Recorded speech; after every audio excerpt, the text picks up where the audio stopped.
실무 문제를 한번 보도록 하겠습니다. 자, 문제를 화면에다가 띄워서 제가 설명을 조금 드릴게요. 회사는 세무사랑이다라는 회사고요. 자, 우리 첫 번째 1번 문제에서부터 한번 살펴보도록 하겠습니다. 자, 1번 개정 과목 및 적요 등록에 견본비 개정 과목을 판매비와 관리비에 해당하는 견본비 개정 과목을 개정 과목에 현금 적요를 추가로 등록하라 그랬어요. 그쵸? 현금 적요를. 자, 그럼 이제 우리가 프로그램에서 개정 과목 및 적요 등록 들어가셔서 우리 여기에 보시면 코드 번호가 842라고 나와 있죠? 그러면 여기 그냥 코드에서 그냥 842 치시면 됩니다. 그러면 842 개정 과목이 이렇게 견본비라고 하는 곳으로 자동으로 가도록 되어 있고요. 그 다음에 견본비의 현금 적요 2번. 그러면 우리가 현금 적요에 2번 하고 전자제품 샘플 제작비 지급 이렇게 입력해 주시면 되겠죠? 그쵸? 네. 그래서 개정 과목 및 적요 등록 입력해 주시면 되겠고, 그래서 다음 칸 클릭하셨다가 항상 다시 견본비 클릭해서 여기에 있는지 확인만 해주시면 됩니다. 아시겠죠? 자, 그 다음 두 번째 문제로 넘어가 보도록 하겠습니다. 두 번째 문제는 기초 채권 채무의 올바른 잔액은 다음과 같다. 그래서 그러면 기초 채권 채무라 그랬으니까 우리는 어디로 가야지 돼요? 거래처별 초기 2월이라는 곳으로 가야 하죠. 그쵸? 네, 거래처별 초기 2월에 가셔서 외상 매출, 외상 매입금, 받으러음, 거래처별 초기 2월로 들어가셔서 거래처별 초기 2월의 첫 번째 우리 외상 매출금, 그러면 외상 매출금 클릭해 주시고 홍금 정기 3천만 원이네요. 그쵸? 그래서 3천만 원으로 수정해 주시면 대차 차익이 없어졌죠? 네, 이렇게 확인해 주시고 그 다음 외상 매입금, 그러면 삼신산업 3천만 원이고 하나무역이 2,600만 원이네요. 그쵸? 그러면 대차 차익이 또 없어졌고, 그 다음 마지막은 받으러음 F2 눌러서 대호 그래서 2,500만 원 넣어주시면 되겠죠. 이해가 되시나요? 그쵸? 네, 이렇게 입력해 주시면 정답이 되겠습니다. 자, 그 다음은 이제 문제 3번인데 재무제표에서 전기분 재무제표에서 오류를 발견했대요. 오류를 발견했고 관련 재무제표를 적절하게 수정하시오. 시험 문제 나오면 제일 어려운 부분이고 그래서 점수도 4점으로 제일 높아요. 다른 건 3점인데 얘는 일단 우리가 제가 칠판에서 설명을 먼저 조금 드려볼게요. 우리가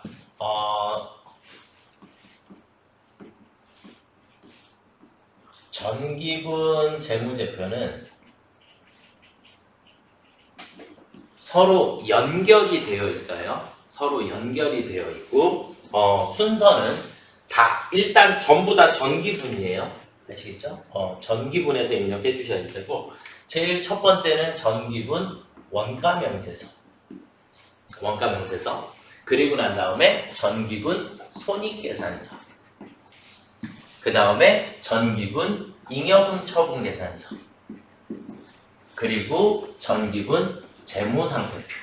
이렇게가 순서인데 전기분 원가명세서에서는 우리가 첫 번째 원재료비라는 걸 입력을 하시게 되는데 원재료비를 딱 치고 나면 박스가 열리죠. 그쵸? 창이 열려서 여기에서 이제 중요한 게 뭐냐면 기말 원재료 재고액을 입력하셔야 되는데 기말 원재료는 여기서 입력할 수 있다 없다? 없더라. 자동으로 불러와져요. 자동으로. 그래서 이 기말은 무조건 어디에다 입력해야 된다고요? 전기분 재무상태표에 기말 재고액을 입력을 해주셔야 돼요. 기말은 무조건. 아시겠죠? 그러니까 여기에 기말에 우리는 원재료, 제공품, 제품 이런 것들이 여기에 입력을 해주셔야 돼요. 얘에다가 입력을 하고 나면 다시 원가 명세서로 오셔서 조회 버튼을 누르셔야지만 이 데이터가 여기로 들어와요. 아시겠죠? 다시 조회 버튼을 눌러주시면 되겠고, 그래서 원재료비 하나만 신경 써주시면 되겠고, 나머지는 있는 숫자들만 정확한 숫자들을 그대로 반영을 해주시면 됩니다. 반영을 해주시면 되겠고, 그 다음에 여기서 이제 또 한 가지는 화면에 오른쪽에 두 개의 칸이 있어요. 오른쪽에 두 개의 칸이 있고, 첫 번째는 기초 제공품이고요. 기초 제공품. 기초 제공품은 오른쪽 화면에다 그냥 입력해 주시면 됩니다. 아시겠죠? 오른쪽 화면에다 그대로 입력해 주시면 되고, 그 다음은 기말 제공품이에요. 기말 제공품. 그럼 기말 제공품은 입력할 수 있다, 없다? 없다. 기말은 무조건 어디에다가? 재무상태표에다가 제공품이라고 입력을 해야 여기로 들어오게 된다. 아시겠죠? 그러면 최종적으로 마지막에 뭐가 나와요? 당기 제품 제조원가라고 하는 게 나오게 돼요. 제조원가가 나오게 되고, 이 당기 제품 제조원가는 이제 어디로 가요? 손익계산서로 가요. 이 금액이 그대로 똑같이 가야지 된다라는 얘기가 되겠고, 여기에서는 우리가 뭐를 작성해야 되죠? 제품 매출 원가.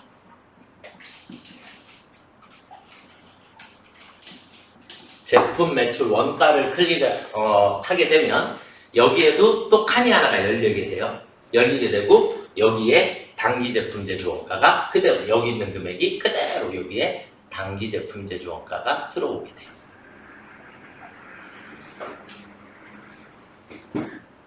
그리고 또 한 가지 기말 제품 재고액이 나오는데, 기말 제품은 입력할 수 있더라, 없더라? 없더라. 기말 제품이 만약에 틀린 금액이 나왔으면 무조건 얘는 재무상태표 가서 수정해 주시고, 얘에서 다시 조회 버튼을 누르시면 자동으로 반영이 되게 됩니다. 아시겠죠? 그리고 나머지는 계정 과목, 금액 모두 다 확인해서 입력을 그냥 해주시면 되겠고, 마지막에 이제 손익계산서니까 우리는 뭐가 나와요? 당기순이익이라고 하는 게 나오겠죠, 마지막에. 그쵸? 그럼 이 당기순이익은 다시 잉여금 처분계산서로 들어가게 돼요. 잉여금 처분계산서의 화면에 당기순이익이다라고 하는 게 나오게 돼요. 당기순이익. 그리고 여기에서 신경 쓰셔야 될 건 위에 전기 2월 미처분 이익여금.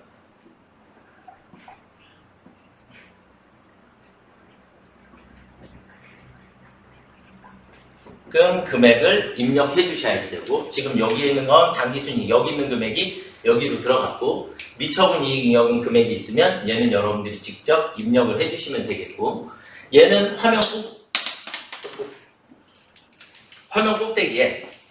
꼭대기에 미처분 이익잉여금이라고 하는 게 나옵니다.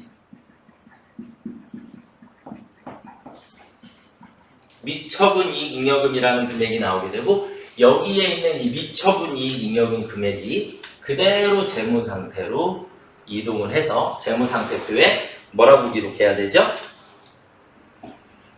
2월 이익 잉여금이다 라고 적어주셔야지 돼요. 무슨 말인지 이해가 되셨죠? 나머지 중간에 있는 계정 과목들의 금액은 다 그대로 따라가시면 되겠고, 이게 순서예요. 아시겠죠? 그래서 항상 순서는 원손이제, 그래서 원가명세서, 손익계산서, 잉여금 처분계산서, 재무상태표가 항상 이대로 순서대로 진행이 된다 라고 이해를 하시면 될 것 같고요. 아시겠죠? 자, 우리는 자, 다시 문제 3번을 보시면 재무제표에서 오류를 발견했고, 자, 전력비. 그럼 전력비 계정 과목은 어디에 있죠? 얘는 원가 명세서에 있죠. 그쵸? 그 다음에 수도강열비. 얘는 어디에 있죠? 얘는 손익계산서에 있어요. 아시겠죠? 네, 이렇게 들어가니까 원가 명세서에 가서 전력비를 420만 원으로 수정을 하고, 그러면 원가 명세서에서 뭔가로 수정을 했다란 얘기는 단기제품 제조원가가 바뀐다란 얘기죠. 그쵸? 단기제품 제조원가가 바뀌니까 손익계산서에 매출원가도 수정을 해주셔야지 된다. 이해가 되셨나요? 아시겠죠? 자, 자, 우리 순서대로 한번 가보도록 하겠습니다. 자, 그리고 손익계산서에 이제 110만 원을 수정을 해주시고 나면 당연히 당기순이익이 바뀌겠죠. 그럼 당기순이익이 그대로 잉여금 처분계산서로 넘어가면 되고 잉여금 처분계산서에서 다시 재무상태표로 넘어가시면 됩니다. 아시겠죠? 자, 화면을 이제 하나씩 띄워서 우리가 자, 전기분 처음에 원가명세서서부터 출발을 해보겠습니다. 전기분 원가명세서에 가셔서 자, 원가명세서에 전력비 금액을 찾아서 전력비가 200이 아니라 420으로 수정을 해야겠죠. 얘를 수정을 하고 나면 여기 있는 단기제품 제조원가가 바뀐다 이 얘기예요. 그러면 여기서 420만 원을 넣어주시게 되면 9,650만 원으로 바뀌었죠. 그쵸? 그러면 얘 화면을 옆으로 이렇게 좀 갖다 놓을게요. 이렇게 갖다 놓고 자, 그리고 전기분 이제 손익계산서를 들어가 볼게요. 손익계산서를 들어가서 손익계산서에서 제일 먼저 여기에 있는 단기제품 제조원가를 여기에 있는 매출원가에 반영해 주셔야지 돼. 그래서 매출원가 금액을 클릭하시면 단기제품 제조원가가 나오죠. 그렇죠? 이 단기제품 제조원가가 여기에 있는 금액. 그래서 9,650만 원으로 수정이 되면 됩니다. 아시겠죠? 자, 그리고 확인. 그러면 제품의 매출원가가 어찌됐든 바뀌었을 거고 그 다음 두 번째 문제는 수도광열비 계정과목 금액을 110만 원으로 수정하라 그랬어요. 그러면 수도광열비의 금액을 110만 원으로 수정을 해주시게 되면 당기순이익이 8,790만 원이 나오겠죠. 그쵸? 네, 당기순이익이 8,790만 원이 나오게 되고 얘를 또 옆으로 갖다 놓고 자, 이제 또 전기분 잉여금 처분계산서 전기분 잉여금 처분계산서에 가시면 여기에 당기순이익이 다른 금액이 들어와 있죠. 그쵸?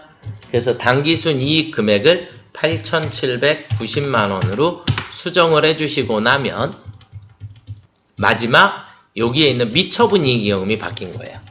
제일 꼭대기에. 그러면 옆으로 조금 갖다 놓고 이제 다시 전기분 재무상태표에 들어가셔서 전기분 재무상태표에 우리는 여기에 2월 이익잉여금이라고 하는 게 있고요. 2월 이익잉여금, 2월 이익잉여금을 클릭하셔서 여기 있는 금액을 그대로 그래서 1억 3,450만 원입니다 라고 써주게 되면 대차차익이 없어졌죠. 빨간색 대차차익.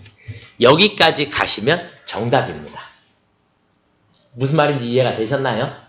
네, 자, 그 다음은 이제 넘어가 보도록 하겠습니다. 창을 닫고 자, 이제 일반전표 입력을 시작해 보겠습니다. 7월 3일날 7월 3일이고요.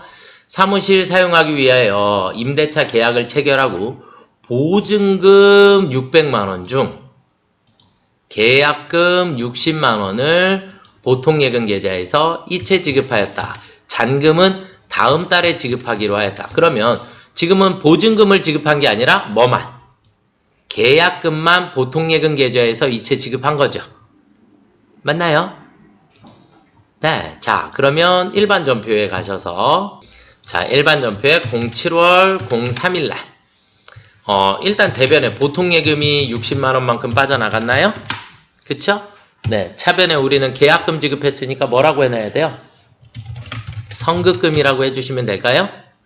중요한 거 세무빌딩. 세무빌딩. 여기에 거래처 나와 있기 때문에 반드시 거래처 입력해 주셔야 합니다. 이해되셨나요? 자, 그 다음은 8월 1일 날로 넘어가 보도록 하겠습니다. 8월 1일 하나카드 7월분 매출대금 350만원, 매출대금 350만원 내서 가맹점 수수료 2%를 차감한 금액이 보통예금 계좌로 입금되었다 그랬거든요. 매출 대금은 전액 외상 매출금으로 처리하고 있다. 이렇게 돼 있으니까 외상 매출금을 회수를 했는데 2%의 수수료를 뺀 거죠. 그쵸? 2%의 수수료를 뺀 거니까 자, 우리 일반 전표에 자, 날짜는 8월 1일 날. 8월 1일 날 대변에 외상 매출금 하나카드. 하나카드의 외상 매출금은 350만 원이었고 그리고 차변에 가서 수수료 비용 800번대 2%니까 7만원 그리고 차변에 나머지는 보통 예금이 들어오면 되겠죠. 구분되셨죠? 네. 자, 그 다음은 8월 16일 날 영업부 직원의 퇴직으로 인해 발생한 퇴직금은 880만원이다. 모든 직원에 대하여 확정급여형 퇴직연금에 가입하고 있어요. 확정급여형은 우리가 뭘로 처리하죠? 퇴직연금 운용자산으로 처리를 하게 되죠. 그쵸? 그래서 퇴직연금 운용자산에서 잔액이 5,200만원이 있으니까 운용자산에서 지급하면 되죠. 맞나요? 그런데 회사는 퇴직급여 충당부채나 퇴직연금 충당부채를 설정하지 않았다라 그랬으니까 우리는 퇴직금을 오늘 그냥 880만원을 퇴직연금 운용자산에서 지급하게 되었습니다. 자, 그러면 우리는 8월 16일 날 우리는 대변에 퇴직연금 운용자산 880만원이 빠져나갈 거고요. 차변에 가서 우리는 이제 퇴직금을 지급했나요? 그쵸? 지급했으니까 차변에 그냥 퇴직급여라고 처리해 주시면 됩니다. 800번대가 되겠죠. 대신에 800번대 퇴직급여를 연금통장에서 지급했습니다. 만약에 충당부채가 설정되어 있으면 충당부채를 1순위로 처리하면 되죠. 그쵸? 네. 자, 그 다음 문제로 넘어가 보도록 하겠습니다. 자, 8월 23일 날이고요. 8월 23일 날 나라은행으로부터 차입한 대출금을 조기에 상환하고 상환했으니까 돈을 갚았다란 얘기죠. 이자 20만원과 함께 보통예금에서 이체 지급하였습니다. 그러면 우리는 대변에 자 8월 23일 날 대변에 보통예금이 얼마가 나가요? 2,020만원이 나가야겠죠. 그쵸? 그리고 차변에 21년도에 차입했으니까 얘 뭐였을까요? 장기 차입금이었을까요? 혹은 유동성 장기 부채인지 이거 원래 확인하셔야 합니다. 원래는. 자, 우리 합계잔액 시산표 가볼게요. 합계잔액 시산표에 08월 23일날 제가 전표를 풀다가 들어와서 얘 대차 차익이 나온 거예요. 신경 쓰지 마시고 우리 부채로 가볼게요. 부채. 그러면 유동부채에는 단기 차입금 하나가 있고 비유동부채에는 장기 차입금이 있네요. 그쵸? 맞죠? 그럼 유동성 장기부채라는 계정 과목은 없네요. 맞나요? 그럼 유동성 대체를 하지 않았다라는 얘기예요.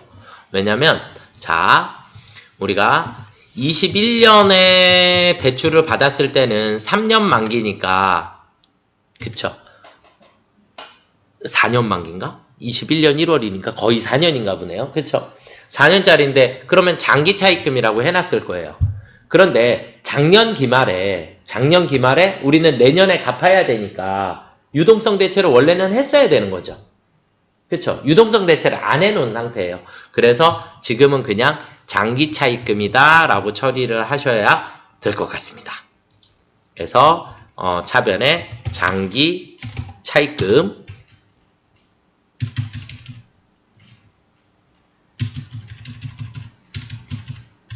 장기 차입금 나라은행 2천만원이고요. 그리고 차변에 이자 비용이 20만원이 오면 될 것 같아요. 이해가 되셨죠? 문제를 조금 정확하게 내줬으면 좋겠어요. 자, 그 다음은 11월 5일입니다. 11월 5일 제품 외상대금 중 300만원은 동전 발행 약속 어음으로 받고 100만원은 금전 소비 대차 계약으로 전환하였다. 이게 무슨 말이에요? 1년 대여로. 그러면 다시 바꾸면 얘는 단기 대여금으로 전환하였다. 이 얘기예요. 단기 대여금으로 전환하였다. 자, 그러면 우리는 날짜가 11월 05일 날 일단 대변의 외상 매출금 다원 400만원이 없어지게 될 거고요. 차변의 받으러음 다원의 받으러음 300만원. 그리고 차변에 얘는 이제 단기 대여금 마찬가지 다원 모두 다 거래처를 걸어주셔야 합니다. 아시겠죠? 네, 이렇게 처리해 주시면 되겠고요. 자, 그 다음 문제는 11월 20일입니다. 11월 20일 중고 트럭과 관련하여 취득세 40만원을 현금으로 납부했대요. 중고 트럭의 취득과 관련하여 현금으로 납부했대요. 자, 그러면 11월 20일 날 일단 우리는 대변에 현금이 40만원이 나가면 되나요? 그쵸? 40만원 나가면 되고 차변에 우리 뭐라고 해야 돼요? 차량 운반구라고 해주셔야겠죠. 그쵸? 취득세는 원가에 포함해야 하니까. 그쵸? 취득 과정에서 발생한 거니까 차량 운반구라고 처리해 주시면 되겠습니다. 자, 그 다음은 이제 메인 매출 전표로 넘어가 보도록 하겠습니다. 메인 매출 전표.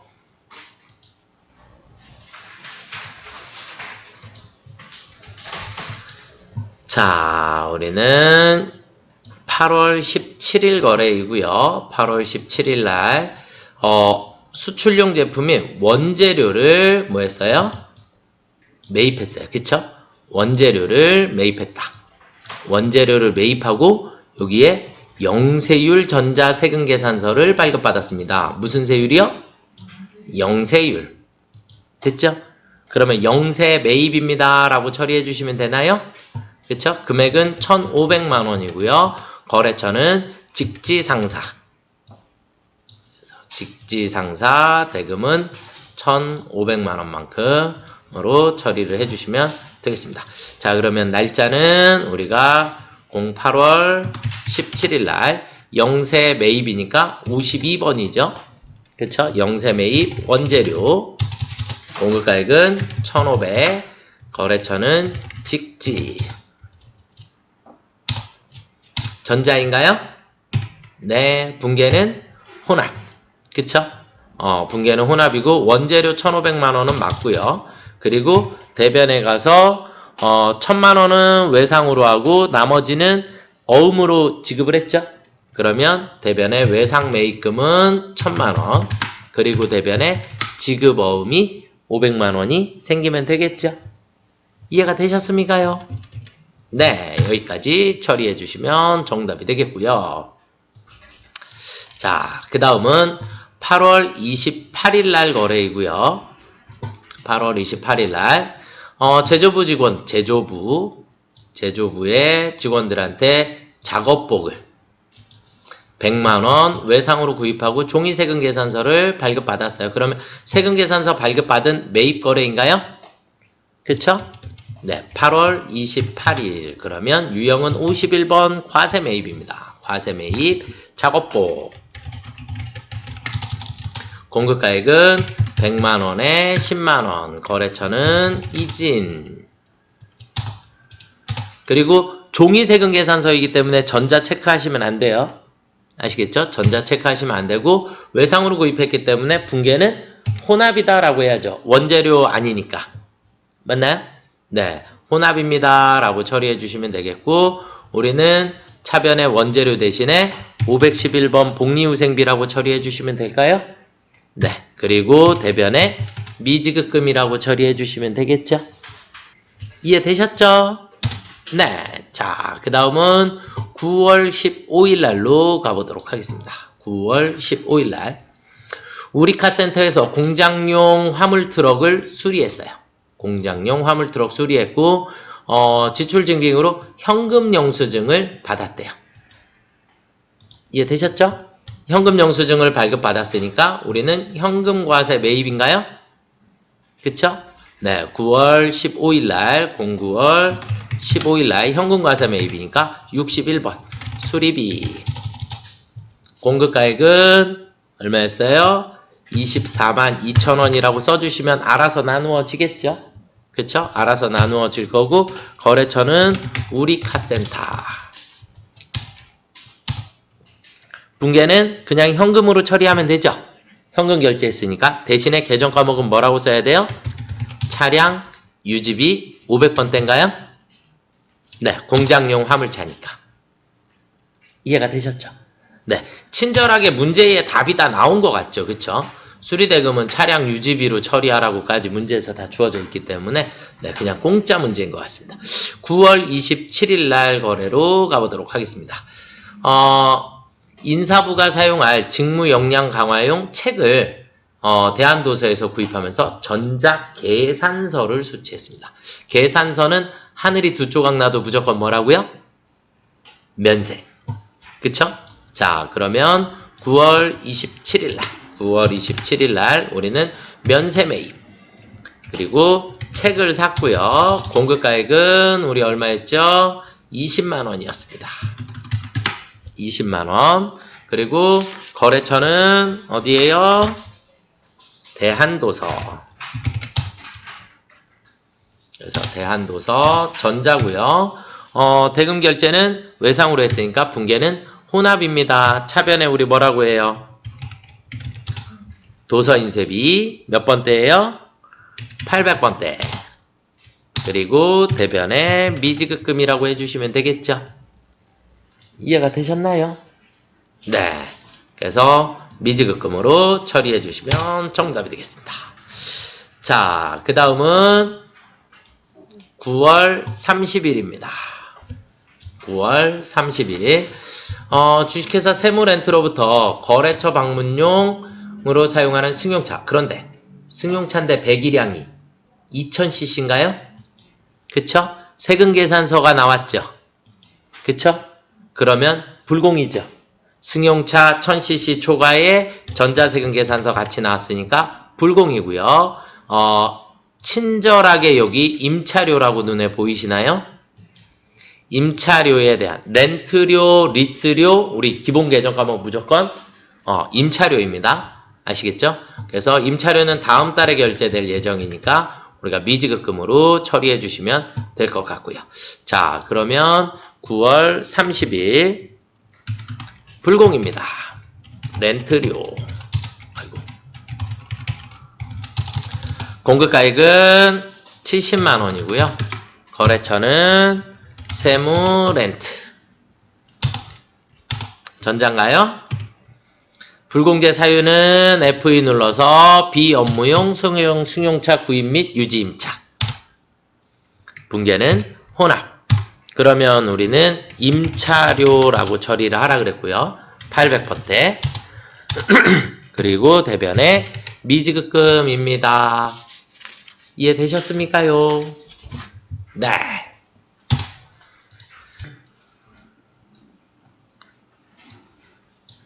(10월 15일입니다) 우리 자동차에 공급한 제품 중 불량으로 판정되어 반품 처리되었으며 수정세금계산서를 발행하였다. 수정세금계산서는 무조건 뭘로 입력해주면 돼요? 마이너스로 입력해주시면 됩니다. 아시겠죠? 그래서 원래는 앞에 거래랑 똑같이 처리해주시면 되는데 외상매출금과 다 상계 처리하기 때문에 우리 시험 문제 거의 대부분은 그냥 나와 있는 그대로 분계를 외상으로 해주시면 전표가 자동으로 그냥 끊어져요. 금액만 우리가 음수로 쓰신다라는 거 이해하시면 될 것 같아요. 마이너스로 처리해 주셔야지 된다라는 거. 자, 그러면 날짜는 우리 오늘이 며칠이에요? 10월 15일이 되겠고요. 유형은 과세 매출이에요. 매출 똑같은 거예요. 매출. 그런데 우리가 불량 반품인가요? 공급가액은 마이너스 1100만원.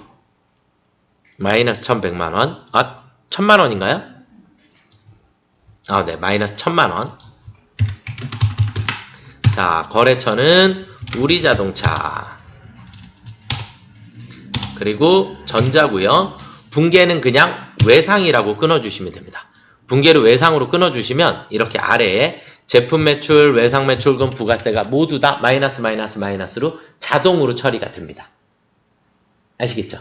굳이 이거를 분계를 선생님 매출 환입이라고 해야 하나요? 이것까지 고민 안 하셔도 돼요. 그래서 그냥 음수로 처리가 되면 정답입니다. 아시겠죠? 네. 자, 그 다음 문제로 넘어가 보도록 하겠습니다. 자, 다음과 같은 오류가 발견되었다 그랬어요. 그러면 7월 6일 날 거래이고요. 상문의 외상매입금 300만원 보통예금에서 이체한 것이 아니라 제품을 판매하고 받은 상명상사의 어음을 배서해서 지급한 것이다 그랬어요. 그러면 외상매입금을 보통예금 계좌에서 지급 이체한 것이 아니라 그랬으니까 보통예금을 지우고 상명상사 발행 약속어음을 배서하여 지급한 것이다 이렇게 됐으니까 배서 양도하면 우리 무조건 뭐가 나간다 그랬죠? 배서하면 받으러움이 나가게 됩니다.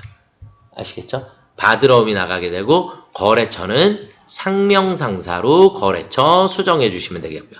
자, 그러면 일반 전표에 우리 7월 6일날 07월 06일날 가보시면 상문상사의 외상매입금 잡혀있고 보통예금이 나갔지만 보통예금이 아니라 뭐가 나가야 돼요? 받으러움이 나가야지 되고 하나은행이 아니라 거래처는 상명상사의 받으러움이 배서양도돼서 나가야 합니다. 이해가 되셨나요? 옳게 고쳐주면 되죠? 그쵸? 그래서 받으러움이 배서하여 지급하였다. 배서양도 어음 할인 나오면 무조건 받으러움 대변이라 그랬어요. 그쵸? 그래서 받으러움이 나가면 되겠습니다. 자, 그 다음은 12월 13일날 영업부서에 전기요금 공급 대가라고 그랬고요. 현금으로 지급한 거 일반 전표 회계 처리하였으나 전기요금으로 전자세금계산서를 수취했다 그랬죠. 그쵸? 공장에서 발생한 거니까 우리 개정 과목 뭐라고 해야 되죠? 전력비 맞죠? 이해가 되셨죠? 현금으로 지급한 것이다 것으로 그랬으니까 우리는 일단 공급 대가니까 우린 여기에서도 또 공급가액이 얼마예요? 11만원입니다 라는 거 확인해 주셔야 되겠죠. 부가세가 포함되어 있는 거니까 공급 대가는. 이해가 되셨죠? 자, 그러면 일단 일반 전표에 12월 13일 거래는 거래 전체를 뭐 해야 돼요? 삭제해야겠죠. 그쵸? 거래 전체를 F5 눌러서 삭제. 그래서 전체가 다 없어졌고요. 메인 매출 전표에 12월 13일 과세 매입의 전기료 공급가액은 11만원이고요. 거래처는 한국전력인가요? 그쵸? 한국전력공사. 그 다음에 전자세금계산서 수취했고요. 분계는 그냥 현금이라고 해주시면 됩니다. 대신에 원재료가 아니라 우리 뭐라고 해야 돼요? 전력비라고 해주셔야 합니다. 500번대 공장의 전기료이니까. 이해가 되셨죠? 네. 자, 그 다음에 문제 5번. 결산정리사항은 다음과 같다. 해당 메뉴에 입력하시오. 그랬으니까 결산은 우리 어디로 가면 돼요? 일반 전표 12월 31일 날로. 장기차입금에 대한 상환기간이 1년 이내에 도래하였다. 그랬으니까 차변에 장기차입금 대한은행 5천만원. 그리고 대변에 뭐라고 하면 되죠? 유동성 장기부채 대한은행 해주시면 되겠죠? 이해가 되셨죠? 둘 다 거래처 쓰는 거 잊지 마시고 아시겠죠? 둘 다 거래처 써주시면 됩니다. 자, 그 다음에 특허권 내용연수가 5년이라고 했어요. 내용연수 5년 정액법으로. 전기말 상각 후 잔액이 2,400만 원이다. 특허권은 22년 1월 10일에 취득하였다. 그랬어요. 그럼 작년에 취득한 거죠? 맞나요? 그러면 1년을 상각했다라는 얘기죠. 이해가 되셨습니까요? 자, 여기에서 내용연수는 5년이라 그랬는데, 우리는 이제 몇 년 남아있는 거예요? 4년이 남아있는 게 되겠죠. 이해가 되셨나요? 결국 여기에서 상각 후 잔액 이 2,400만 원은 4년분입니다. 라는 거를 이해를 하셔야 돼요. 그래서 얘를 나누기 4를 해주시게 되면 4, 6에 24니까 600만 원이 되나요? 600만 원만큼이 올해의 상가액이에요. 이해가 되셨죠? 그래서 600만 원만큼만 체크를 일단 해주시면 되겠고요. 무형자산 상각비로 인식하고 있다. 이거는 의미 별로 없어요. 왜냐하면 결산자료 입력에다가 넣어주실 거니까. 그래서 우리는 프로그램에 결산자료 입력에 가셔서 그냥 엔터 찌시고 화면을 쭉 내리시면 판매비와 관리비에 가보시면 이렇게 무형자산 상각비 특허권이라고 하는 게 나와요. 특허권 여기에다가 얼마 입력해 주시면 된다고요? 600만 원. 올해의 상가액은 600만 원입니다. 이해가 되셨나요? 네, 이렇게 처리해 주시면 되겠고, 자, 그 다음은 이제 법인세. 법인세 비용이 1,350만 원입니다. 이렇게 돼 있어요. 선납세금 조회하라 그랬는데 조회 안 하셔도 돼요. 왜냐면 우리는 결산자료 입력에 항상 제일 밑으로 내리시면 이렇게 선납세금이 있다 그랬죠.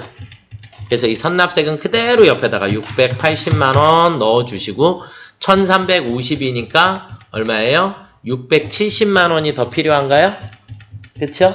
나머지는 추가 계상액에다가 670만 원 넣어주시면 이렇게 법인세 등 금액이 1350만 원이 나오면 정답이 되겠습니다. 이해되셨죠? 자, 두 문제 다 풀었으니까 반드시 전표 추가 눌러주셔야겠고요. 예. 그러면 결산자료 입력까지가 다 마무리가 되셨습니다. 아시겠죠? 자, 조회 문제를 이론 문제 답안 작성에다가 입력을 하라 그랬어요. 그럼 6월 30일 현재 현금 및 현금성 자산이 전기말 대비 증감액은 얼마예요? 여기서 중요한 표현은 얘예요. 끝났어요. 전기말 대비. 전기랑 비교해 줄 수 있는 건 무조건 어디밖에 없다고요? 재무상태표. 전기랑 비교할 수 있는 건 무조건 어디로 가야지 된다고요? 재무상태표. 이해가 되셨죠? 네, 그래서 6월 30일 현재의 재무상태표를 가보도록 하겠습니다. 공 6월달로 들어가 보시면 현금 및 현금성 자산이라 그랬죠. 맞나요? 처음 보시는 것 같다. 현금 및 현금성 자산은 현금, 당좌예금, 보통예금, 현금성 자산을 더해야 되니까 이걸 비교하기가 조금 힘드니까 여기에 보시면 제출용이라는 게 있어요. 제출용. 그렇게 되면 이렇게 묶여 있어요. 무슨 말인지 이해가 되셨죠? 제출용은 묶여 있으니까 묶여 있는 거에서 빼주시면 되겠죠? 이해가 되셨습니까요? 자, 그러면 계산기에다가 계산기에 얼마예요? 2억 8,460만 9천원 마이너스 9,282만 3천원 빼주시면 1억 9,178만 6천원. 이해가 되셨죠? 그쵸? 네, 이렇게 처리해 주시면 정답이 되겠습니다. 자, 그 다음 두 번째 문제 가볼까요? 부가세 확정신고 기간에 매출액 중 세금계산서 발급분. 매출액 중 세금계산서 발급분. 이거는 부가세 신고서에 들어가셔서 확인하셔도 되고요. 메인 매출 전표에 들어가셔서 확인하셔도 돼요. 그런데 매출액 중 세금계산서 발급부는 두 종류가 있어요. 과세로 세금계산서를 발급할 수도 있고 영세로 세금계산서를 발급하실 수도 있어요. 그러니까 우리는 과세 거래가 있고 그리고 영세 거래가 있을 수 있어요. 그래서 과세와 영세를 모두 확인을 해 주셔야 합니다. 이거는 시험 문제 정말로 많이 틀렸어요. 함정으로. 자, 우리가 부가가치세 신고서의 1기 확정과세기간으로 들어가 보겠습니다. 부가가치세 메뉴에 부가세 신고서의 1기 확정으로 들어가시면 04월부터 06월까지가 되겠죠. 그쵸? 그러면 세금계산서 발급분, 여기에도 영세에도 세금계산서 발급분이 있어요. 무슨 말인지 이해가 되셨죠? 그래서 매출에는 세금계산서 발급이 두 종류가 있을 수 있다. 그래서 공급가액의 합계액을 물어봤기 때문에 자, 지우시고 3억 5,173만원 플러스 3,845만원 해주시면 3억 9,018만원.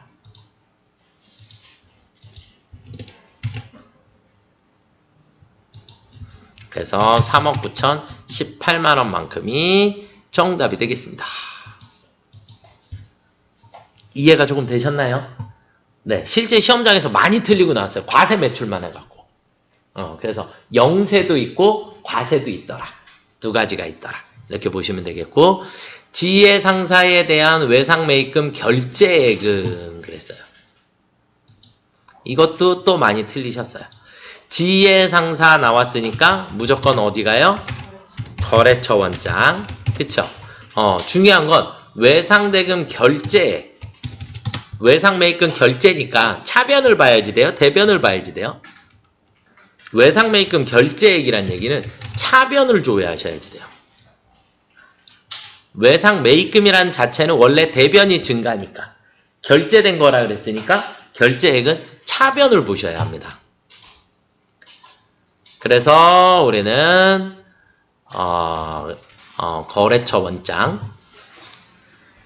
거래처 원장에 들어가셔서 06월 1일서부터 06월 30일까지 외상매입금 들어가시면 우리가 지혜상사가 있고 전월이월이 있고 차변이 있고 대변이 있고 잔액이 있으니까 지금은 우리가 지혜상사, 제가 잔액을 눌러버려가지고 자리가 바뀐 거예요.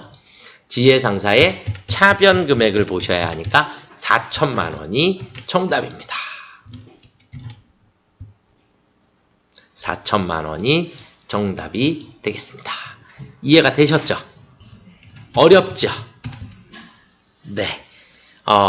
이렇게 하시면 우리가 마지막 메인 프로그램에 이론 답안 작성에 가셔서 이 세 개의 금액을 입력을 해주시면 되겠습니다.